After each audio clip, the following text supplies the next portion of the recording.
जय माँ सरस्वती, सनातन धर्म की जय। हर हर महादेव। श्रोता बंधु, बसंत पंचमी त्योहार तथा माँ सरस्वती के प्राकट्य दिवस की पवित्र कथा लेकर आया हूँ। यह कथा है माँ सरस्वती के अवतरण की। यह कथा है उस दिन की जब इस धरती पर पहली बार ज्ञान का प्रकाश फैला था। यह कथा है बसंत पंचमी के महत्व की। सृष्टि की रचना करने के बाद ब्रह्मा जी भगवान विष्णु के पास जाकर बोले, प्रभु मैंने सृष्टि की रचना तो की, लेकिन ये सृष्टि अधूरी है। इसमें प्राण तो है पर स्वर नहीं है, जीवन तो है पर संगीत नहीं है, मनुष्य तो है पर भाषा नहीं है। प्रभु मैं क्या करूं, आप मेरा मार्गदर्शन करें। भगवान विष्णु बोले, ब्रह्मा जी आप एक ऐसी शक्ति का आवाहन करें जो शक्ति संसार को वाणी दे सके, संगीत दे सके, कला दे सके, ज्ञान दे सके। आज अपने कमंडल के जल लेकर इस ब्रह्मांड में से उस शक्ति का आमंत्रण करें। उससे एक दिव्य शक्ति का प्राकट्य होगा।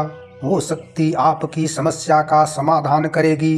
वो वाग देवी होगी, वाणी की अधिष्ठात्री देवी। वो ज्ञान की देवी होगी, कला की देवी होगी, संगीत की देवी होगी। उनके हाथों में वीणा होगी जो संगीत देगी। उनके मुख से शब्द निकलेंगे जो भाषा को प्रकट करेंगे। उनकी कृपा से संसार में ज्ञान का प्रकाश फैलेगा। उन्हें महासरस्वती कहा जाएगा क्योंकि वो सरस होगी और ज्ञान को धारण करने वाले होंगे। जय माँ सरस्वती। श्रोता बंधु, मैं पंडित गोपाल जी तिवारी सत्य सनातन ज्ञान संगम चैनल से विद्या और ज्ञान की देवी माँ सरस्वती के चरणों में नमन करते हुए चैनल पर समस्त श्रोता बंधुओं का स्वागत करता हूँ। हमारा प्रयास पौराणिक कथाओं को जन जन तक पहुँचाना है। सनातन धर्म की जय। श्रोता बंधु, बसंत ऋतु के आगमन पर जब प्रकृति में परिवर्तन हो रहा था, पेड़ों पर नए नए पत्ते आने लगे थे, फूल खिलने लगे थे, हवा में एक मधुर सुगंध फैल रही थी, सारा वातावरण प्रसन्न लग रहा था। ब्रह्मा जी ने सोचा यही सही समय है जब प्रकृति स्वयं नया जीवन ले रही है। जहाँ चारों ओर उल्लास है, सब कुछ नया हो रहा है, तब ज्ञान की देवी का अवतरण होना चाहिए। और वह दिन था माघ महीने की शुक्ल पक्ष की पंचमी तिथि। ब्रह्मा जी ने अपने कमंडल का जल मंत्रों उच्चारण से धरती पर छिड़का। तभी एक अद्भुत चमत्कार हुआ।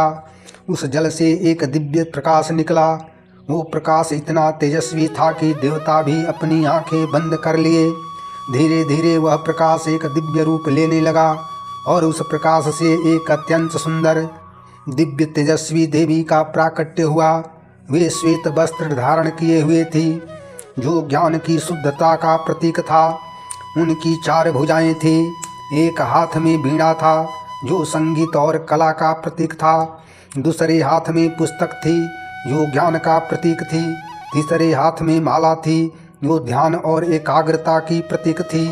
और चौथे हाथ में कमल था जो पवित्रता का प्रतीक था। उस देवी के साथ एक हंस था जो विवेक का प्रतीक था, जो दूध और पानी को अलग कर सकता था। वो सार और असार में फर्क कर सकता था। देवी का मुखमंडल इतना दिव्य था कि उसे देखकर सभी देवता मंत्रमुग्ध हो गए। उनकी आंखों में करुणा थी, उनके होठों पर मुस्कान थी, उनके चेहरे पर शांति थी। वे माँ सरस्वती थी। वो वाग देवी थी, ज्ञान की देवी थी। माँ सरस्वती ने जैसे ही अपने हाथों में वीणा उठाया और उसके तार छेड़े, एक मधुर स्वर निकला। यह संसार का पहला संगीत का पहला स्वर था। सारी सृष्टि स्तब्ध रह गई। पर्वतों ने पहली बार उस स्वर की गूंज सुनी। नदियों ने पहली बार कलकल करना सीखा। पक्षियों ने पहली बार चहचहाना सीखा। हवा ने पहली बार सरसराना सीखा। और तब माँ सरस्वती ने अपने मुख से पहला शब्द बोला, ओम। यह ब्रह्मांड का पहला शब्द था, सबसे पवित्र शब्द था। इस एक शब्द में ही पूरा ब्रह्मांड समाया हुआ था। इस एक शब्द से ही सभी भाषाओं का जन्म हुआ। इस एक शब्द से ही सभी वेदों का जन्म हुआ। मनुष्यों ने पहली बार अपने मुख से आवाज निकाली। पहले तो अस्पष्ट आवाज आई, फिर धीरे धीरे शब्द बनने लगे। एक माँ ने अपने बच्चे को पुकारा, एक पिता ने अपने पुत्र को आशीर्वाद दिया, एक मित्र ने अपने मित्र से बात की, एक प्रेमी ने अपनी प्रेमिका से प्रेम व्यक्त किया। कितना सुंदर था वो क्षण, कितना पवित्र था वो पल। ब्रह्मा जी के आंखों में खुशी के आंसू थे। उन्होंने माँ सरस्वती को धन्यवाद दिया और कहा, देवी आपने मेरी सृष्टि को पूर्ण कर दिया। आपने इस नीरस संसार में रस भर दिया। आपने इस मुक संसार में वाणी दी। आपने इस अज्ञानी संसार को ज्ञान दिया। आप धन्य हैं, आप महान हैं। माँ सरस्वती ने मुस्कुराकर कहा, ब्रह्मदेव यह तो मेरा कर्तव्य था, लेकिन मैं आपसे एक वचन मांगती हूँ। जब भी कोई मनुष्य ज्ञान की कामना करे, कोई कला सीखना चाहे, जब भी कोई व्यक्ति विद्या प्राप्त करना चाहे, तो वह मुझे याद करे, मैं उसे आशीर्वाद दूंगी। पर उसे यह ध्यान रखना होगा कि ज्ञान का उपयोग केवल भलाई के लिए होना चाहिए, बुराई के लिए नहीं। ब्रह्मा जी ने कहा, विद्या और ज्ञान की देवी आपकी ये बातें सत्य हैं, लेकिन मनुष्य तो मनुष्य ही है, देवता नहीं। उसमें अच्छाई भी है और बुराई भी। कभी वह आपके ज्ञान का दुरुपयोग भी कर सकता है। माँ सरस्वती ने गंभीरता से कहा, हाँ ये सत्य है, इसीलिए मैं उन्हें ज्ञान दूंगी जिनका हृदय शुद्ध होगा, जिनकी नीयत साफ होगी। जो घमंड से भरा होगा, जो अहंकारी होगा, उसे मेरा संपूर्ण ज्ञान नहीं मिलेगा, वह ज्ञान से अधूरा ही रहेगा। ज्ञान से तो विनम्रता आती है, विवेक आता है, समर्पण आता है। श्रोता बंधु, बसंत ऋतु नवजीवन की ऋतु है।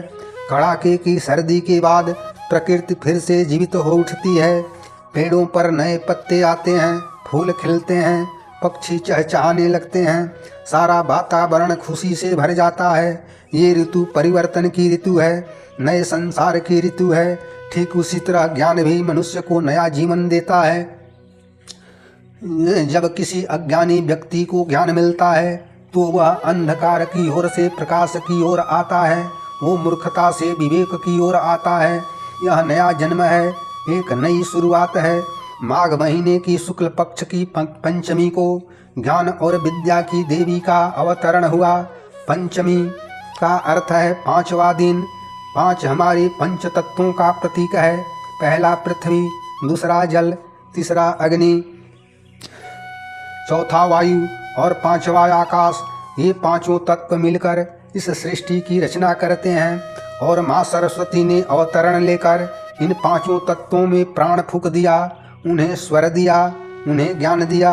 माँ सरस्वती के अवतरण के बाद युग बीत गए, पर उनकी कृपा से अनेक विद्वान हुए, अनेक कवि हुए, अनेक संगीतकार हुए। लेकिन एक बार ऐसा भी हुआ जब किसी ने माँ सरस्वती के ज्ञान का घोर दुरुपयोग किया। वो था रावण। रावण महाविद्वान था, उसने चारों वेदों को कंठस्थ किए थे। वो संगीत में निपुण था, वो शास्त्रों का ज्ञाता था, लेकिन उसमें एक बहुत बड़ा दोष था, अहंकार। उसे अपने ज्ञान पर इतना घमंड था कि वह स्वयं को सबसे श्रेष्ठ मानने लगा था। वो देवताओं को भी तुच्छ समझने लगा था। एक बार रावण ने सोचा कि वो माँ सरस्वती को भी अपने बस में कर लेगा। उसने माँ की कठोर तपस्या आरंभ की। माँ सरस्वती प्रसन्न हुई और रावण के सामने प्रकट हुई। लेकिन माँ सरस्वती को रावण के मन में अहंकार दिखाई दिया। तब माँ सरस्वती ने कहा, रावण तुम महान विद्वान हो, यह सत्य है, लेकिन तुम्हारे भीतर अहंकार है। तुम अपने ज्ञान का दुरुपयोग कर रहे हो। तुमने अपनी विद्या से संसार का कल्याण नहीं किया, बल्कि अधर्म का मार्ग अपनाया है। रावण ने अहंकार में कहा, माँ मैं तो केवल अपना अधिकार मांग रहा हूँ। मैं इतना विद्वान हूँ, इतना ज्ञानी हूँ, फिर क्यों मुझे वह सम्मान नहीं मिलता जो मुझे मिलना चाहिए? क्यों देवता मुझसे ईर्ष्या करते हैं? माँ सरस्वती ने कहा, रावण ज्ञान तो तुम्हारे पास है, लेकिन विवेक नहीं है। तुम्हारे पास विद्या है, लेकिन विनम्रता नहीं है। ज्ञान बिना विनम्रता के अभिशाप बन जाता है। जब कोई पेड़ फलों से लद जाता है तो वह झुक जाता है, बिना फल का पेड़ अकड़ कर खड़ा रहता है। रावण को यह बात बहुत बुरी लगी, उसका अहंकार और बढ़ गया। रावण ने कहा, माँ सरस्वती, आप भी देवताओं के पक्ष में हैं। ठीक है, मैं अपने ज्ञान से स्वयं सिद्ध करूँगा कि मैं सबसे श्रेष्ठ हूँ। माँ सरस्वती ने करुणा से कहा, रावण, ये तुम्हारा अंतिम मौका है, तुम अपना अहंकार त्याग दो, नहीं तो तुम्हारा पतन निश्चित है। ज्ञान तुम्हें ऊपर उठा सकता है, लेकिन अहंकार तुम्हें गिरा देगा। लेकिन रावण ने माँ सरस्वती के सुझाव को ठुकरा दिया, और दुनिया जानती है कि रावण का अहंकार ही उसके विनाश का कारण बना। माँ सरस्वती का दिया हुआ ज्ञान भी उसे नहीं बचा पाया, क्योंकि उसमें विनम्रता नहीं थी। बसंत पंचमी के दिन ही श्री कृष्ण और राधा रानी की पहली मुलाकात हुई थी। वृंदावन में बसंत पंचमी का समय था। चारों ओर फूल खिले हुए थे, हवा में मधुर सुगंध फैली हुई थी। कृष्ण अपनी बांसुरी बजा रहे थे। राधा रानी ने जब पहली बार बांसुरी की मधुर ध्वनि सुनी तो वे मंत्रमुग्ध हो गई। राधा रानी ने पहले ऐसा संगीत नहीं सुना था, वो संगीत उनके हृदय को छू गया। राधा रानी संगीत की ओर खींची चली गई। जब राधा रानी और श्री कृष्ण की नजरें मिली तो मानो समय रुक सा गया हो। वो प्रेम था जो शब्दों से परे था, वो प्रेम था जो अनंत था। और यह सब कुछ हुआ बसंत पंचमी के दिन। इस कारण बसंत पंचमी को विद्या और ज्ञान के साथ प्रेम का त्योहार भी माना जाता है। बसंत पंचमी के दिन ही कामदेव का जन्म हुआ था। कामदेव प्रेम के देवता हैं, इस कारण बसंत पंचमी के दिन को बहुत पवित्र माना जाता है। माँ सरस्वती की भव्य प्रतिमा बनाई जाती है। विद्यालयों और घरों में, नगरों, शहरों में, गाँवों में माँ सरस्वती की पूजा होती है। ये दिन विद्या का दिन है, संस्कृति का दिन है। माँ सरस्वती श्वेत वस्त्र धारण करती हैं। श्वेत रंग शुद्धता का प्रतीक है। यह दर्शाता है कि ज्ञान शुद्ध होना चाहिए। माँ सरस्वती के हाथों में वीणा है। वीणा संगीत का प्रतीक है। वीणा में कई तार होते हैं, हर तार अलग स्वर देता है, लेकिन जब सब तार मिलकर बजते हैं तो मधुर संगीत निकलती है। यह दर्शाता है कि जीवन में भी विविधता है। हर व्यक्ति अलग है, लेकिन जब सब मिलकर चलते हैं तब समाज में सामंजस्य बनता है। माँ सरस्वती के एक हाथ में पुस्तक है। पुस्तक ज्ञान का भंडार है। यह दर्शाता है कि ज्ञान का संग्रह करना आवश्यक है। पुस्तकें हमारी विरासत हैं। माँ सरस्वती के हाथों में माला है। माला ध्यान और एकाग्रता का प्रतीक है। ज्ञान प्राप्त करने के लिए एकाग्रता आवश्यक होती है। माँ सरस्वती कमल का फूल धारण करती हैं। कमल पवित्रता का प्रतीक है। कमल कीचड़ में खिलता है, लेकिन कीचड़ उसे छू नहीं पाता। वैसे ही ज्ञानी व्यक्ति को संसार की बुराइयां उसे प्रभावित नहीं करती। हंस विवेक का प्रतीक है। हंस दूध में मिले हुए पानी को छोड़कर केवल दूध पीता है, पानी को छोड़ देता है। वैसे ही एक विवेकी पुरुष सार और असार में भेद कर देता है। वो सत्य को पहचान लेता है, असत्य को त्याग देता है। माँ की चार भुजाएं चार दिशाओं की प्रतीक हैं।